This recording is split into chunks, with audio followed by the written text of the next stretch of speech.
ভণ্ড সাধুগুলো আছে না, ভণ্ড সাধু ভণ্ড ভণ্ড পাকে ওই সাধারণ গরিব মানুষগুলোই পড়ে।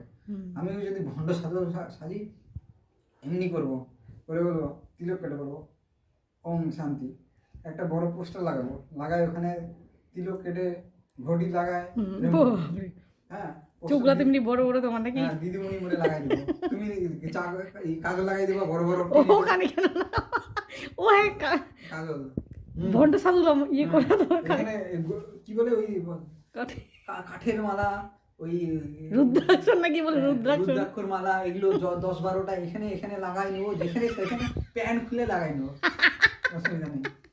হ্যাঁ ওই দিদিমণি মনে লাগাই নেবো, ঠিক আছে, লাগানোর পরে ছবি তুলবো ভণ্ড আর ইয়ে হাতে ইয়ে ঘড়িগুলো মানে কি ওই যে লোকনাথ বাবা যে ঘড়ি শান্তি, এখন এটাই নেই